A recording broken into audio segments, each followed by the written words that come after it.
Welcome back, everybody. Welcome back. So you said there was campfire with honey? This one right here. Let's see, and the guy's in it?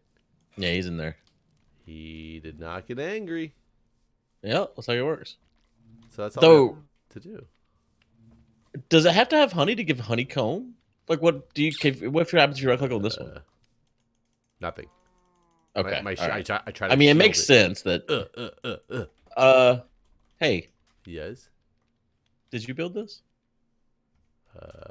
I don't know where you're. Oh, I did. I did not. Hmm. You know, the funny thing is, I just ran around to that side of the island because I was breeding those cows, and not a clue. Not a clue. Let's go check this out. That would explain why these trees are all fully grown and this guy is a giant fucker tree. Oh, yeah, I was wondering why. You know, before we go look at that, someone pointed out that you're complaining about the 5% thing, but you are blocking 50% of the sides that they could spawn on With leaves? with other trees. So the videos that I watched about this when it first came out actually did a test, and it will replace a log block if you do them in a row. Okay, never mind then. But maybe that was part of the initial snapshots, and they changed it. It's possible. Maybe. I don't know. Let's go with they didn't, and they're idiots. All right. Yes. I'm going to look at this thing now. Idiots. You guys who know nothing about this game. And by the way, these idiots didn't even know that witches could give you glowstone. Really?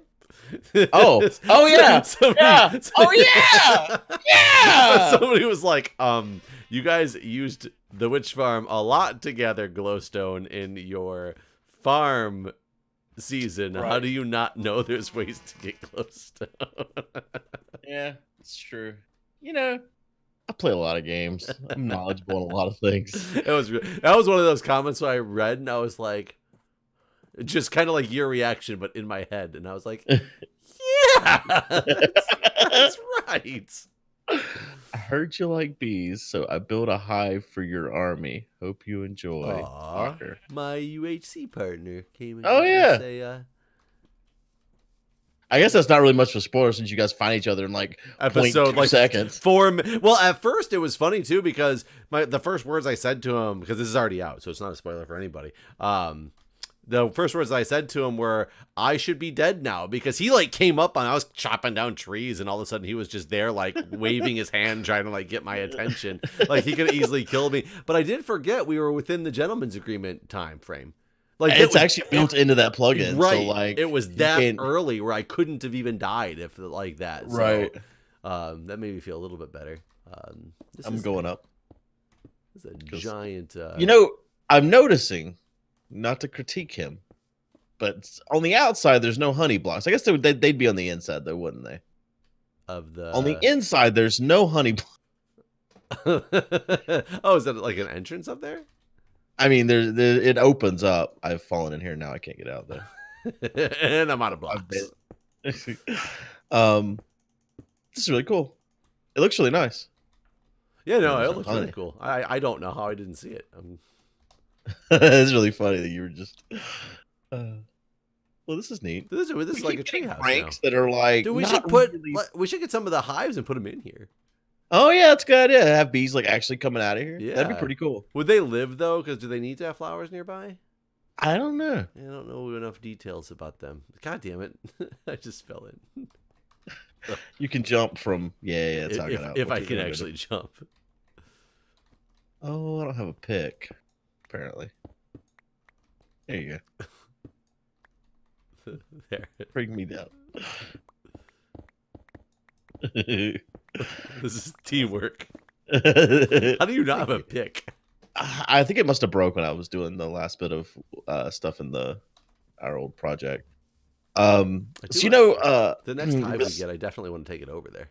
But yes, go on. Yeah. I was just gonna say, you know, this summer the next update's coming out. And the Nether is going to have that huge update or whatever.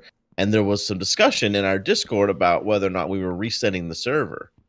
I don't know if you saw any of that. I didn't see. Go figure. I didn't see the discussion in the Discord. I did not see it, but I guess I don't know enough about the Nether update either to know. Did they do it like the bees, where everything they're updating will be able to be done within the already generated terrain, or not?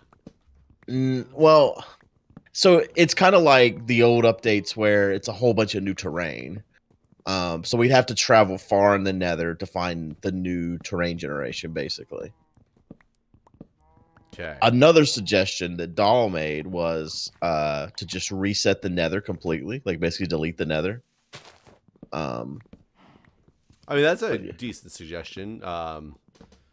Decent It suggestion. is, but the whole that's a lot of work, right? You put into that Nether hub.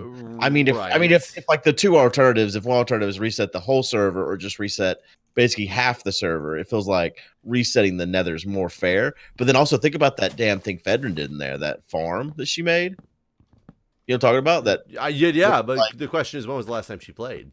No, I mean, no one played. Well, I didn't even know soccer played. Did she lose interest because of the fact that nobody else was on, and maybe it's again another time to like reinvigorate people with a new update and a new spawn? I feel like, or is it just a, if we reset it at this point because it hasn't been that long, that it's literally going to be you and I just doing our weekly Let's Play on a brand new. I think even if you reset and you get people reinvigorated, it doesn't last. No, it definitely doesn't last. And I feel like each time it happens, it lasts even less time. Like that sheep just ate grass through the chest. But you know what I mean? Like if people are going to be interested for, let's just throw out arbitrary numbers, 30 days. Last time we reset, this time they'll be interested for 15 days or whatever. Right. I hear you.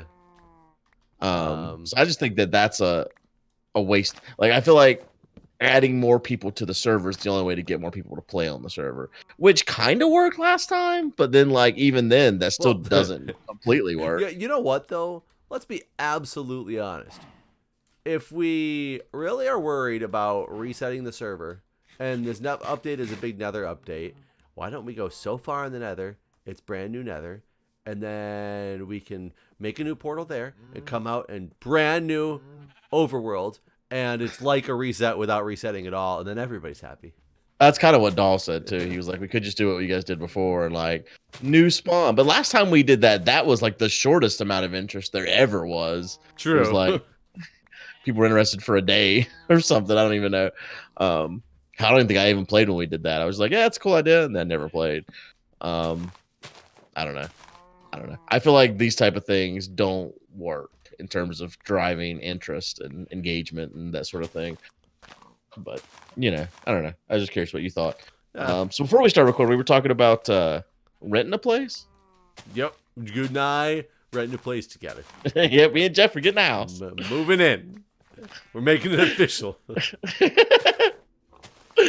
But no, I was talking about a friend of mine that's evicted and is looking for a place and isn't familiar with security deposits and first month, last month rents and those sort of things. And you started telling me something. And you're like, we'll just talk about it in the episode. So yeah, because you started saying how basically every place that's the way that they would do it, and you got to be prepared for that. That's been my experience. That's just how it works. I think it's extremely normal. There's no question about that. But one of my very first apartments, I remember one of the special that I got in on, and this got back when I paid, I think it was a 2-bedroom apartment. It was like $500 a month total for this 2-bedroom apartment. And there was no security deposit, no down payment, no first and last month's rent. And it was I didn't pay a dime until the end of my first month. That's crazy. Well, and I've never had an experience like that again either. And that one, it kind of spoiled me a little bit because it was weird because when I moved out, they still had the inspection and all that stuff that was supposed to be had. Oh, no cleaning fee was the other big thing, because cleaning fees, that shit pisses me off. Oh, are you waiting for me? I'm now just that we're renting a place together, you want me to sleep with yeah, you? just sleep with me. What's a clean? I've never did. This is a new one on me. Cleaning fees are a big normal thing. It's usually about $200 that you just get charged a cleaning fee. Huh. Yet you expect to move into, you pay it up front. It's the cleaning fee up front. Well, yeah. I figured that's what you were saying. It was up front. What's weird to me is like I felt like that's the purpose of the security deposit. Like, One would think, and that's where there's problems with this whole concept. Is yes, I expect to move into a clean place. I say waive my cleaning fee so that you just leave it dirty. I'll clean it when I get there, like type of deal. Like it's not even allowed to do that, but they claim that it's not to clean it for you to move in. It's for them to clean it when you move out, which is the security deposit, like what they would. right. Like I'm expecting you to leave the house clean. Like if I pay you a cleaning fee when I move in, when I move out, I ain't cleaning. So that's where there's another problem is because right, because then they're gonna try to keep your security deposit, right? Your security deposit, and that is where it runs. So this very first apartment that I had this at, notorious for people getting screwed out of their security deposits and stuff. I don't think they had a good mechanism to come after people who hadn't paid, because theoretically, even if you give a security deposit, that's not all they can come after you for. If you have a first month's and last month's rent that you pay them as the security deposit, and you were supposed to get like. Or so first month's last month's rent, so your last month's rent's already paid, and your security deposit on top of that you then are supposed to get back when you move out. They can theoretically charge you and be like, you did more damage, you owe us this much more money.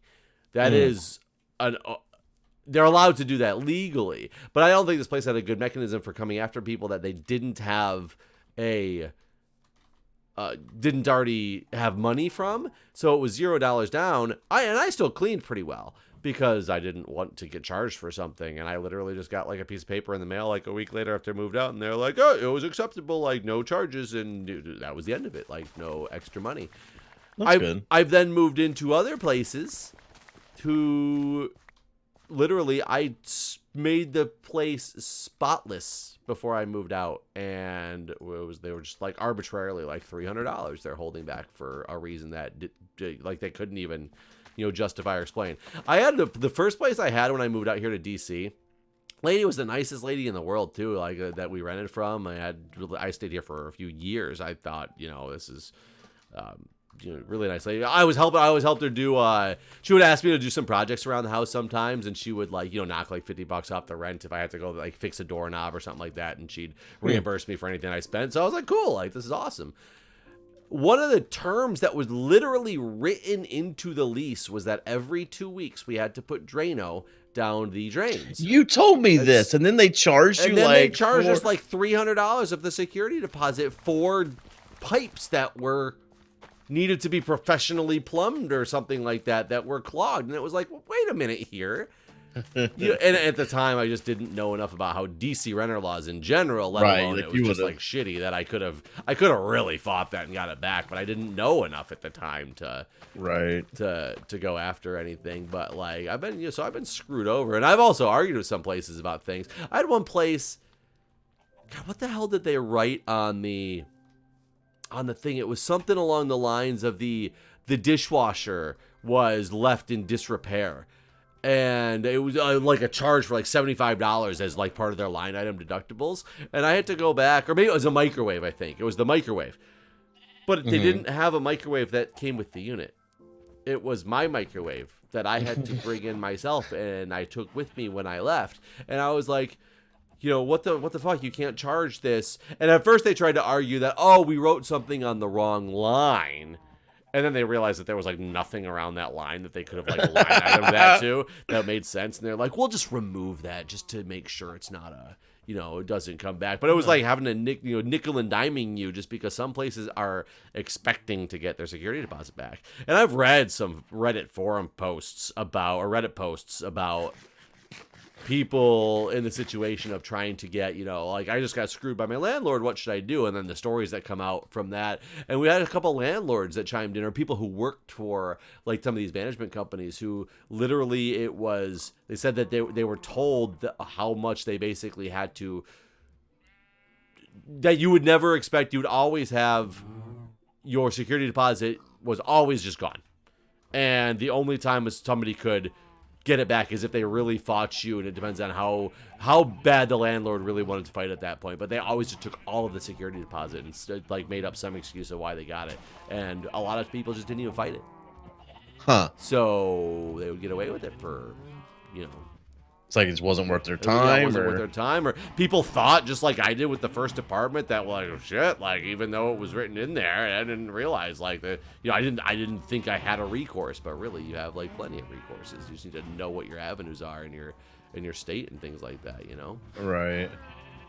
But yeah, somebody who doesn't know about security deposits and things like that, unless they get that special that I had at the beginning, are going to be in for a bad time when they're walking up to somebody with like $800 in their pocket, and they're like, "Woohoo! I found a place that's within my budget." And they're like, "Okay, sign on the dotted line and give us $2,500 to move." Right. Yeah, that's what I've been trying to explain to her. It's like, all right, get ready, Yeah. and so Don't ever count on getting that money back, even though you legally should. You should count on it as being gone, yeah, because it most likely is gonna be a battle to get it right. back. Yeah. How many places have you rented? Because you moved back into your house and you've lived there for like. I've never rented anywhere. Oh, didn't you move out when you were like 17? You bought. Yeah, a place? I bought a place. Shit. The place you're in now? No, I bought a trailer, and that's it's my mom's. Well, it was my mom's until she died. House. So it's stuck around. Yeah. No, it's owned by her husband now. Damn. I didn't know. So. I didn't know you had a. Yeah, I bought a trailer from Oakwood. Which, I mean, I was 16. I didn't know they could sell fucking trailers to people at the age of 16, but they sure did. They sure did rip me off too, boy. They saw me coming. The interest rate was super high. She ended up financing it with like a credit union whenever eventually. Like it took her years though. Even like for years it was in my name still, and she was living there. And finally, I was like, because she was telling me like years later how much she still owed, and I'm like, shit, that's already moved since you moved in. And so we started looking at it, and I was like, you need to refinance this somewhere. I mean, I didn't even realize how bad the interest rate was when I first got it, basically. And then there's usually lot fees on top of that when you have a trailer, right? Right. So yes, because you're usually in a trailer park. I guess you don't have to be. You could technically. Right. I refused to be in a trailer park, and it was funny because like that was the very first thing I told them when I went there. I was like, I'm not going to live in a trailer park, just so you know. Like I'll buy a trailer and we can find me a place, but I'm not living in a trailer park.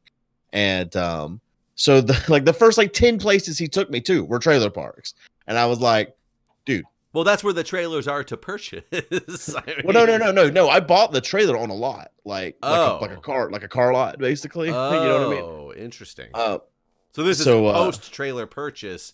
You were looking for land to keep it on. Right.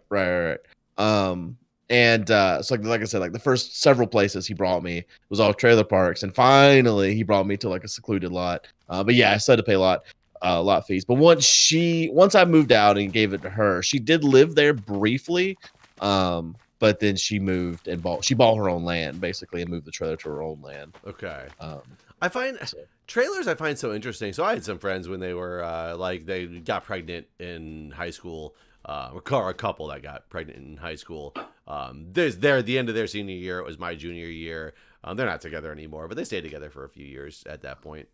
But they wanted to, get out of their parents' house and raise, have a family. Like they needed to start, stepping up and being responsible. Was their thought process. So they went and bought a trailer. I think they only paid like, if I recall, like $16,000 for the trailer. Wow. And that's why I was like, oh, I didn't realize it was so cheap to like, live on your own. But then I didn't know at the time until they told me about the lot rent was like $700 a month. Oh wow! No, mine was 200, so it wasn't bad at all. Yeah, theirs was pretty, and it was weird because this was in Flint area, like the outskirts of Flint. But it was really funny because there was the trailer park that they were in was like a really nice and upkept trailer park, and so it was like you drove in there and it felt like just like this nice little community. Like it was a really cool place. Small trailer and everything, but cool little place. Literally across the street was like your stereotypical run down, I see it like the Jerry Springer folks type thing trailer park. That was literally, if you just go across the street, the entrance, it was just night and day. You thought you drove to like the back country versus like being right across the street. It was crazy. I'm honestly surprised my whole situation worked out as well as it did, because I bought the thing with two other people, friends of mine from high school. And they also wanted to move out on their own, and it didn't end up working out. One of them did move out with me, the other one didn't, but all three of our names were on the original renters agreement or not renter's agreement. It's not a mortgage either. What the hell's it called whenever you buy a trailer? Lease? I don't think it's a lease either, though. Well, you bought it, so but it wasn't a mortgage. I don't know. Is it just like a car loan? Since it's just like, I don't know. So yeah, I think it was just a loan basically.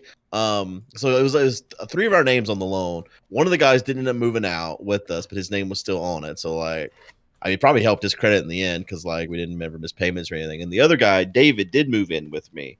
And he even bought my car from me because I was selling my car at the same time. And he lived with me for years, but then he ended up having to like the car he bought from me broke down. He ended up moving back in with his mom because his mom's house was right beside where he worked and stuff. And so he moved out. And like, luckily, whenever I wanted to like sell it to my mom and everything, they were all cool with it. And like, they like signed off on it once she did take it out of our names and all that. But like, it could have gone a lot worse, I guess, than it did. If they didn't want to like let go of it and stuff like that. Right. They could have really messed you, like fucked you over with that. Right. I told you when I first met my wife, she still owned 2 houses in different states. One of them with her ex-husband because she had been married before, and one of them, which like she had been dating this guy like before she had gotten previously married for like 5 years, and she bought a house when she originally went to med school with him by the campus. But both the houses still had both of their names on them.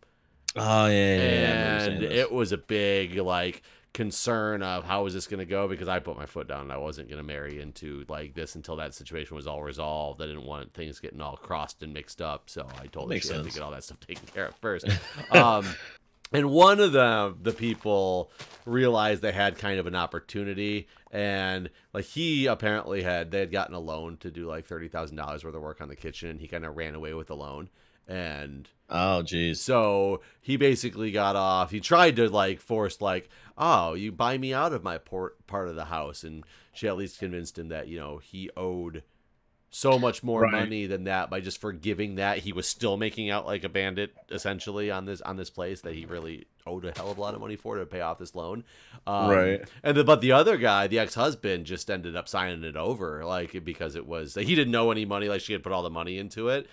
So luckily, I don't know how both of those situations turned out as good as they possibly could have for that, because it could have been nasty. Occasionally people surprise you by not being total pieces of shit. Yeah. And it's really funny too, because at the time the ex-husband was kind of being a piece of shit about a bunch of other things. But he was very like cool about the house. Like, I don't know if he realized like, okay, this is something big, I'm not going to be a dick type of deal. Like the little things I'll get on your case for all the time, and we'll have fights, this, that, the other. The big things, you know what? Like let's be reasonable here. It is what it seems to be. Whereas the guy who I've never met or heard his name or anything, the long previous one who she hadn't talked to in like 5 years before initiating these conversations about the house. I think a lawyer had to like find him because she didn't even know where he lived anymore. Oh wow. He was the one that was being, you know. And apparently they had broken up very amicably back in the day and all this stuff. Yeah, he turned into the one trying to be the dick and really like rake it through the coals to make money. Yeah, it is interesting what you run into. But the thing about trailers that always throw me off is trailers are hardly ever trailers anymore. They're basically all the ones I don't see people ever moving around with their trailers. You seem to have moved around with yours. It's like all around here, I don't even know if there's any in DC, but all around where I grew up, it was the trailer lots, the trailer parks that had trailers on them. And they got set there and they never moved again. If you bought the trailer, you paid the lot fee. Like that's just, it was like an unwritten rule. Like nobody moved their trailer. Nobody bought a trailer and moved it.